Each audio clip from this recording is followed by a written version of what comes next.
Assalamualaikum warahmatullahi wabarakatuh. Perkenalkan, nama saya Syahriani, kelas M20A, NIM 15721101020. Saya menjelaskan materi fungsi pengendalian dari mata kuliah pengantar manajemen. 1. Pengertian fungsi pengendalian.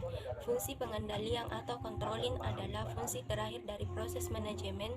Pengendalian ini berkaitan erat sekali dengan fungsi perencanaan, dan kedua fungsi ini merupakan yang saling mengisi karena satu, fungsi pengendalian harus terlebih dahulu direncanakan. Dua, pengendalian hanya dapat dilakukan jika ada perencanaan rencana.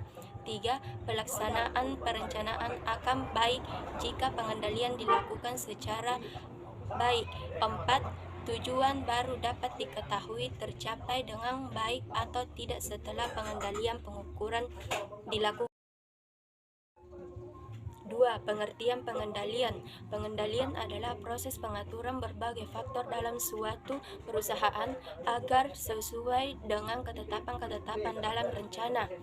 Tujuan pengendalian atau pengawasan adalah supaya proses pelaksanaan dilakukan sesuai dengan ketentuan-ketentuan rencana dan melakukan tindakan perbaikan atau korektif jika terdapat penyimpangan atau defisiasi supaya tujuan yang dihasilkan sesuai dengan yang direncanakan. 3.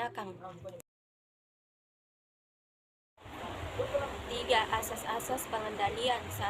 Asas tercapainya tujuan atau principle of asuransi objektif. Pengendalian harus ditujukan ke arah tercapainya tujuan, yaitu dengan mengadakan perbaikan atau koreksi untuk menghindarkan penyimpangan-penyimpangan atau defisiasi dari perencanaan. 2. Asas efisiensi pengendalian atau principle of efficiency of control. Pengendalian itu efisiensi apabila dapat menghindarkan defisiasi-defisiasi perencanaan sehingga tidak menimbulkan hal-hal yang lain di luar dugaan. 3. Asas tanggung jawab pengendalian atau principle of control responsibility. Pengendalian hanya dapat dilaksanakan apabila manajer bertanggung jawab untuk pelaksanaan rencana. 4. Proses pengendalian. 1. Menentukan standar-standar atau dasar untuk kontrol. 2. Mengukur pelaksanaan. 3. Membandingkan pelaksanaan dengan standar dan menentukan defisiasi-defisiasi bila ada. 4. Melakukan tindakan perbaikan jika terdapat penyimpangan-penyimpangan atau defisiasi agar pelaksanaan dan tujuan sesuai dengan rencana. 5. Jenis-jenis pengendalian. 1. Pengendalian produksi atau produksi yang kontrol, yaitu untuk mengetahui kualitas dan kuantitas produk yang dihasilkan, apakah sesuai dengan rencana yang ada. 2. Pengendalian keuangan atau financial control. Pengendalian ini ditujukan pada hal-hal yang menyangkut keuangan tentang pemasukan dan pengeluaran biaya perusahaan, termasuk pengendalian anggaran. 3. Pengendalian pegawai atau personal control. Pengendalian ini ditujukan kepada hal-hal yang ada hubungannya dengan kegiatan-kegiatan, apakah pegawai bekerja sesuai dengan perintah, rencana, taat kerja, absensi pegawai, dan lain-lain. 6. Sifat dan waktu pengendalian. 1. Preventive control. Pengendalian yang dilakukan sebelum kegiatan dikerjakan dengan maksud supaya tidak terjadi penyimpangan-penyimpangan. 2. Repressive control ialah pengendalian yang dilakukan setelah terjadi penyimpangan atau kesalahan dalam pelaksanaan kegiatan dengan maksud agar tidak terjadi pengulangan kesalahan sehingga sasaran yang direncanakan dapat dicapai. 3. Pengendalian yang dilakukan dengan proses penyimpangan terjadi. 7. Cara-cara pengendalian. 1.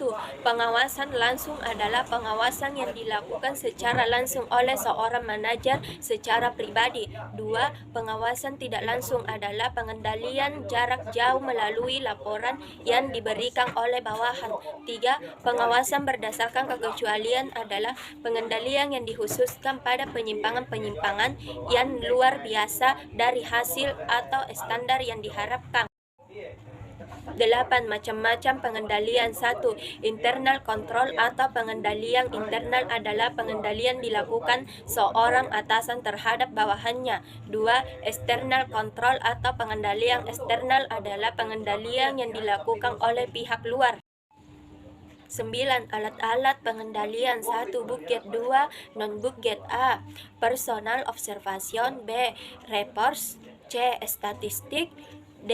Financial statement. E. Break-even point. F. Internal audit. Wassalamualaikum warahmatullahi wabarakatuh.